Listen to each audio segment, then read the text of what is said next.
plain red tent stands by dispassionately. It was pitched by practiced hands. She was used to camping out. You see a rolled-up sleeping bag and personal belongings. We should put her in the sleeping bag, so the rats don't get to her. The lieutenant nods.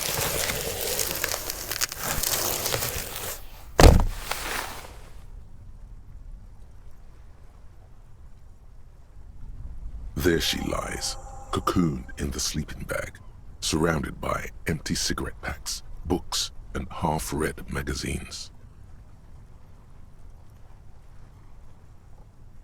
Assorted soft covers, mostly pulp horror. A motor carriage lies buried in the snow on one cover. On another, a ghost airship. You also see a collection of radio enthusiast magazines. See anything?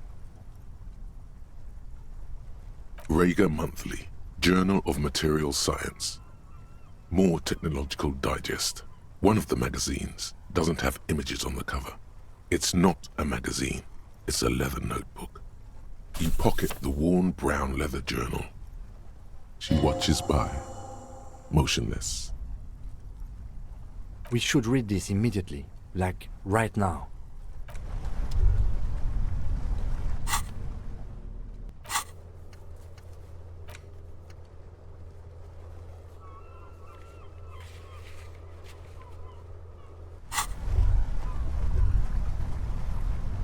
The plain red tent.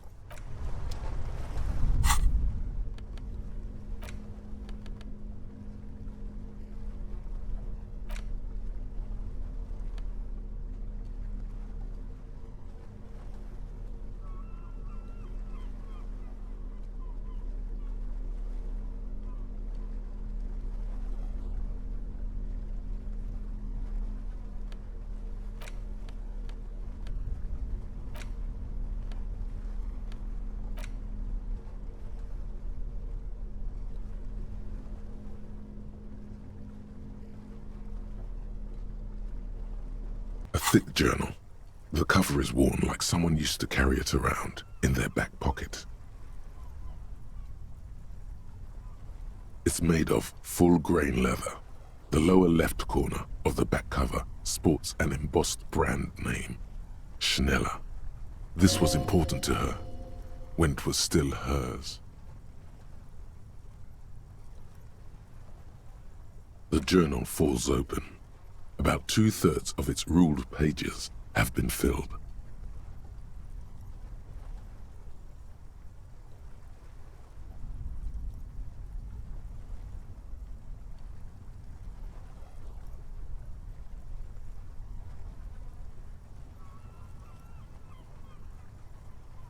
The large cursive of someone who writes quickly and confidently. Perhaps too confidently. Many phrases and even paragraphs have been crossed out, with tiny corrections scrawled above and in the margins. It's a mix of logistical notes, diagrams, and personal reflections, all dated. We could learn a lot from this. Hard to tell exactly. It's mostly noted down in code. Looks like contact information, quantities, directions. There could be useful information about local operations in those notes. We have a junior sergeant at my station who's good with codes. I can give this to her after we finish this. Professionalism is his coping mechanism.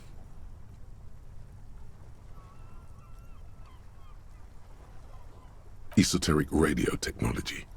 The most recent ones probably pertain to the latitude compressor, sketches, calculations of distance and density. You make out a familiar spiral shape. Short, wry observations of people and places, probably a way to pass the time on the road. Also, what appears to be attempts to sort through some difficult decisions. There are a few passages with many questions in them.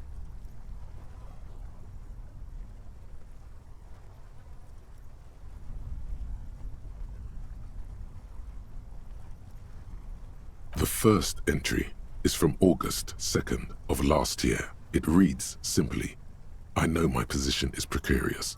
All I can do is make myself as useful as I can while looking for a way out. Remember, no one is indispensable.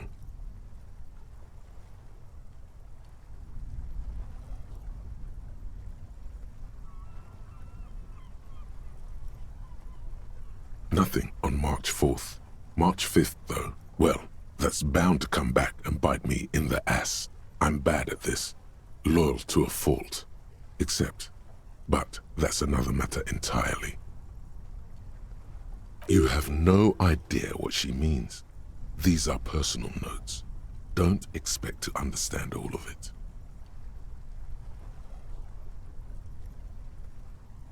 That name isn't mentioned as far as you can tell. What about this M? Could this be La Puta Madre? Here, March 9th and March 15th. Great. M's peon is coming to town, no doubt to investigate the lynching.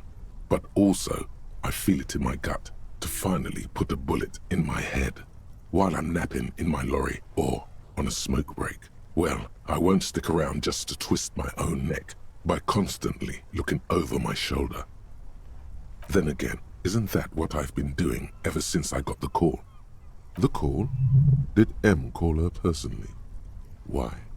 Things played out just as she had feared, except you didn't shoot her. It's in you to do something like this. Kill her. Physically, at least.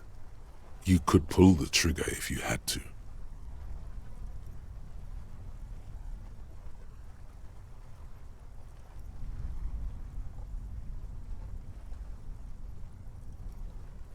Yes, you could. You'd pull it 1, 2, 3 times and watch her fall. No, stop. He wouldn't do that. Been holed up here for 3 days now.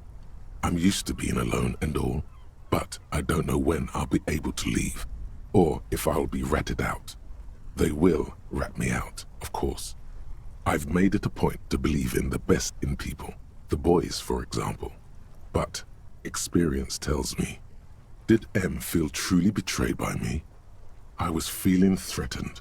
He'd have to know if he threatened people, they'd take measures to protect themselves. Even I know that. Economic measures first of all. Gotta make a living, right? I can still hear his voice in the receiver. Taste the plastic.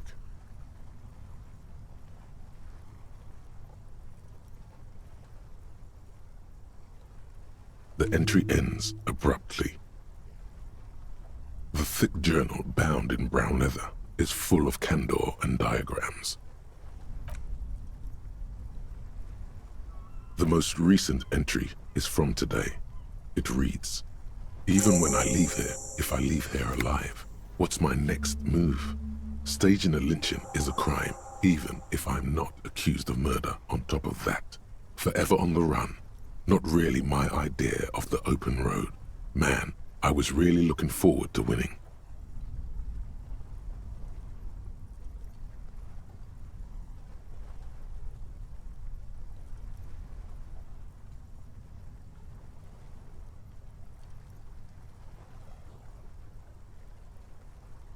I don't think she killed the mercenary. It looks like she might have been framed. This whole thing was a detour, and a fatal one, he thinks. Don't get emotional.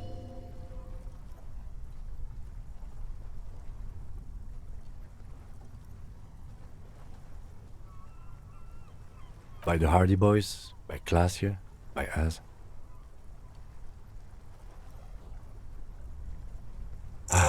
No, I don't think you are. Ask someone in your precinct if you want to be sure. His trust is well placed. You aren't. You can feel it. Glacier was the one who pointed the finger at Ruby. Perhaps she was trying to steer us away from herself, or...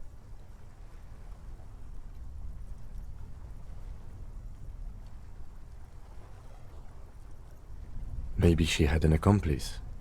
Either way, we need to keep an eye on her. One thing is for certain. We have business back in the whirling and rags. Questions to ask. We should get to it.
plain red.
The thick journal bound in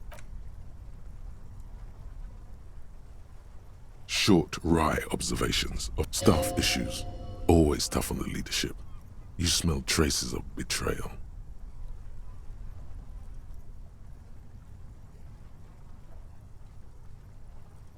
Nothing on Mark. You have no idea what she means. These are personal notes. Don't expect to understand all of it. Nothing on March. You have no idea what she means. These are personal. Nothing on March. You have no idea what she means. These are personal notes. The thick journal. The pearlescent paper adamantly resists being held open.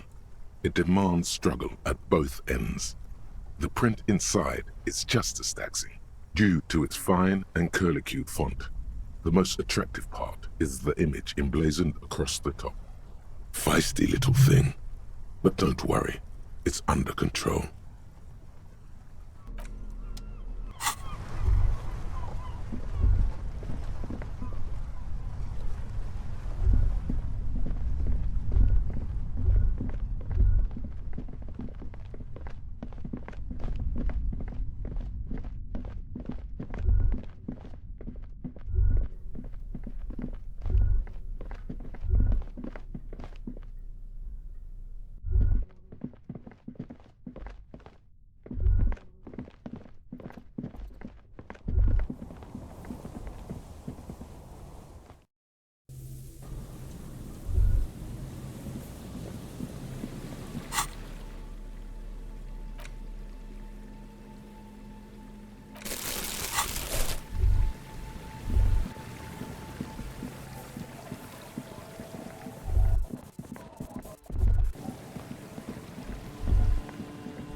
Goodbye, officer.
Our tenant, the policeman.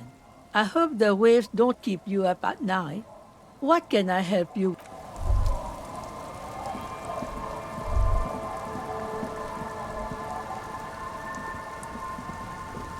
Aye, the sea's gonna calm down soon, I can feel it. The wind is turning.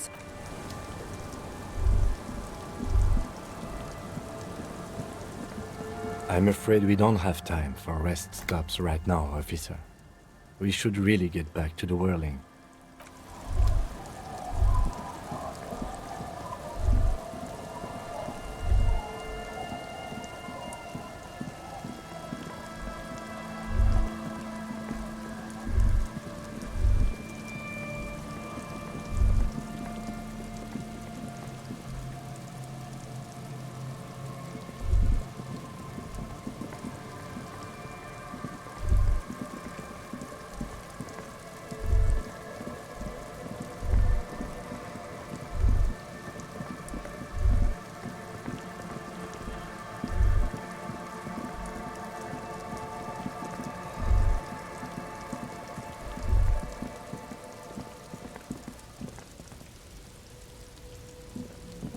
Stop. Now. It is time. Crisis. Death. You can feel it in your blue soul. Be prepared. Make sure you have your pepper box in your hand. Your fingers reflexively reach for the Villiers 9mm pistol in your pockets.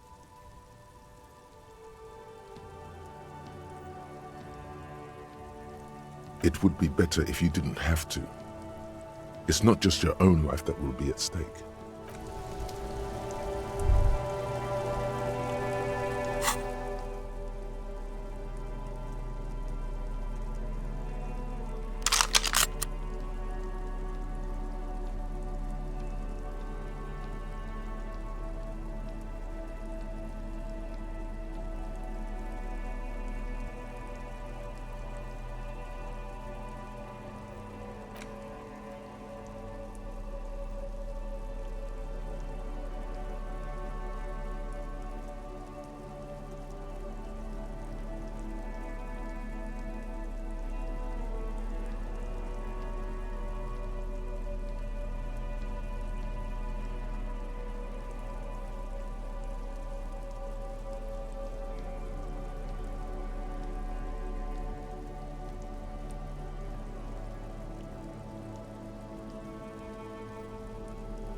Holding the gun feels natural and satisfying. It's like an extension of your arm, the polished wooden handle almost fusing into your palm. It reminds you of the day you first held it, with fear and respect, hoping you don't have to use it in vain. The sun was out in Jamrock. It was so long ago. This gun, Sunrise Parabellum, will be the only thing standing between you and the all-consuming nothingness that threatens to eat the world. Sheathe it and wait, Herald. It won't be long now.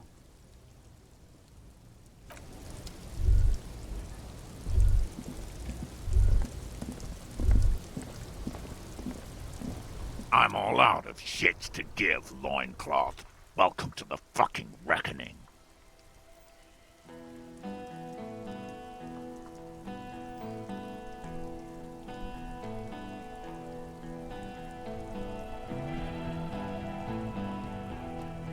Put your damn gun down. People are gonna get hurt. We need to talk this through. All right? Shut up! Not gonna talk yourself out of this, loincloth shit fuck.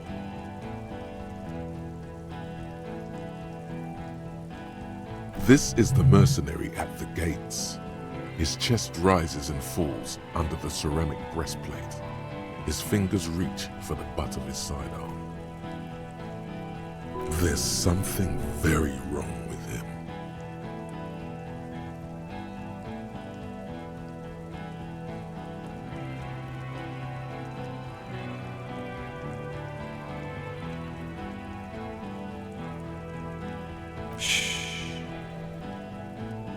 This is a misunderstanding. Nothing irreversible has happened yet. You can just return to your unit and forget all about this. The Kipt is merciful, willing to spare us if we just forget about our murdered and humiliated commander. I think we should just kill everyone, Courty. You are all drunk. Come to your senses. You won't gun down 7 people in the middle of the street. This isn't a frontier town or a jungle outpost. Easy, Lizzie. Let me handle it. I know guys like this. I'm sure we can come to a peaceful agreement. Ain't that right, fellas? He is facing overwhelmingly superior firepower, and he knows it. Peaceful.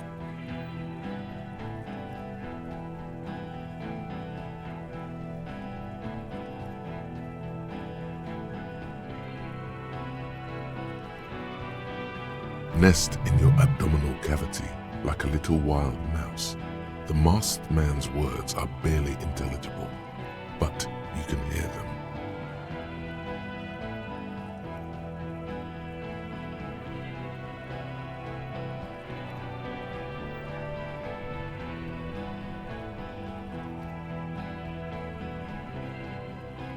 Fuck, there's the third one. How did we miss something like this?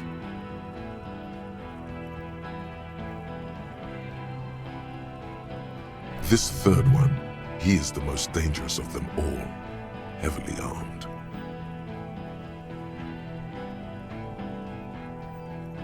The lieutenant is genuinely worried for his life. You should consult him before getting in there.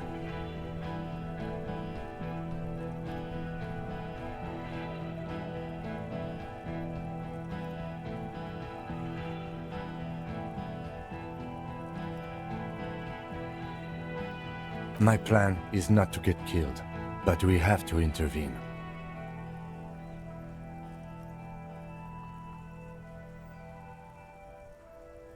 If this turns into a firefight, we should take him out first. The Mercenary Tribunal.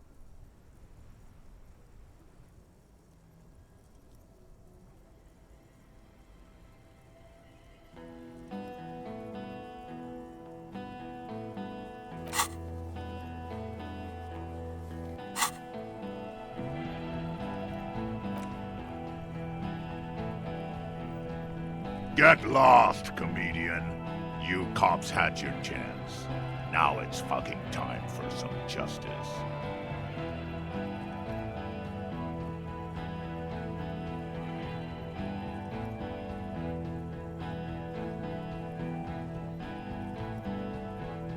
I think he's calmed down a bit.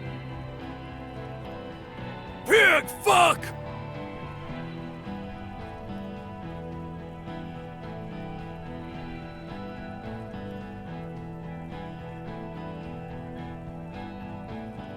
Ah, yeah! Welcome to the fucking party.